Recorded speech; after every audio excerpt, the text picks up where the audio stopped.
All right, let's talk about getting that professional R&B and pop mix. Today, we're going to tear apart the whole process, from how you organize your tracks all the way to adding that final radio-ready polish. By the end of this, you'll have the complete blueprint. You know that sound, right? You hear it on every hit record. The vocal is just there. It's so clear and powerful, but it's not screaming at you. It just sits perfectly in the track. So what's the secret? Well, it's not magic. It's a process, a system. And today, we're going to walk you through every single step. All right, here's the game plan. We'll start with the overall blueprint. Then we'll lay the groundwork with something called vocal bussing. After that, it's all about the star of the show, the lead vocal. Then we'll shape the backing tracks around it, and we'll finish up with some killer pro tips to really make your mix shine. Let's get into it. So, what is this blueprint I keep talking about?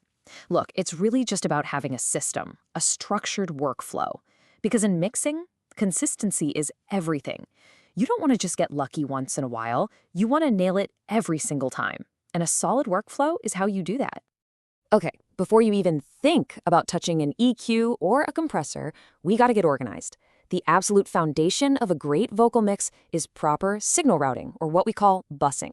If you nail this part first, you're going to have so much more clarity and control down the line. It's a total game changer.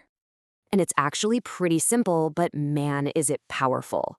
All your lead vocal tracks, boom, they go to one group, or bus. All your backgrounds, yep, they get their own bus too. Then you create separate buses just for your effects, like delay and reverb. This lets you process the groups as a whole and blend in effects with surgical precision. So much control. Okay, our foundation is set. Now it's time to zoom in on the centerpiece of any R&B or pop track, the lead vocal. I mean, getting this right is everything, and it all starts with building the perfect signal chain. So first things first, let's add some flavor, some character. A classic go-to here is a Neve 1073 style preamp. It just has this rich warmth, this beautiful color that it adds to the sound. It's known for helping vocals sit right in the pocket before you've even done much else. All right, next up, dynamics. Now, here's a pro move. Instead of just slapping one compressor on there and making it do all the heavy lifting, the pros use two different compressors, working together as a team.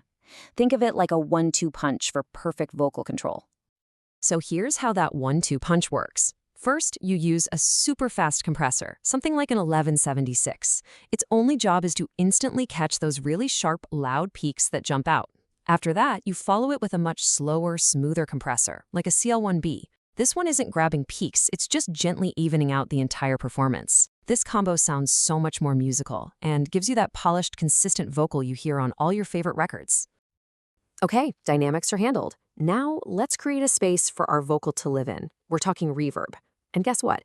Just like with the compressors, we're not just using one. We're using two different types. A plate reverb gives us that bright upfront presence and shine, while a hall reverb creates a sense of depth and puts the vocal in a larger space. Now check out the settings here, because the secret is really in the blend. See how we're using a good amount of the plate reverb, around 20% wet, to get that shine? With the longer hall reverb, we're only blending in about 10% of that, so we get all that presence from the plate with just a touch of depth from the hall. It's the perfect balanced space, and it doesn't wash out the vocal. Now let's talk about delay. If reverb creates the size of the room, delay creates the rhythm and dimension inside of it. It's that effect that gives you those distinct echoes you hear bouncing around in a track. For this style, a quick slapback or a stereo ping-pong delay is perfect. Keep the timing short and the feedback low to avoid making a mess. And here, this is the secret sauce. A huge pro tip. Send your delay signal into your hall reverb. This simple trick glues the echo to the space, making everything sound so much more natural and cohesive. Okay, so this is great. We've got these awesome reverbs, these cool delays, but this leads to a classic mixing problem. All that ambience can start to build up in the low frequencies and just turn your mix into a muddy, cluttered mess. So how do you fix it? The answer is super simple, but so powerful. You put an EQ directly on your reverb and delay channels. By rolling off the low-end rumble below 200 Hz and that harsh sizzle above 8 kHz, you keep only the beautiful part of the effect. This is the secret to getting a big, spacious sound without a muddy mix. All right, our lead vocal is sounding incredible. Now it's time to work on the supporting cast, and the goal here is simple. Every other instrument in the track needs to support the vocal, not fight it for attention. We have to make space for the star.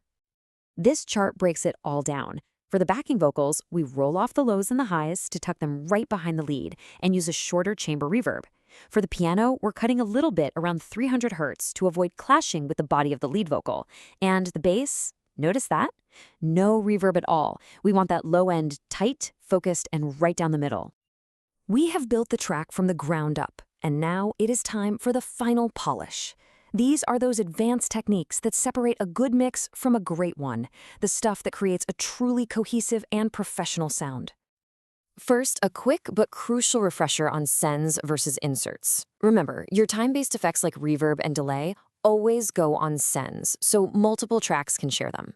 Your dedicated tools like EQ and compression go directly on the track as inserts because they're only affecting that one sound.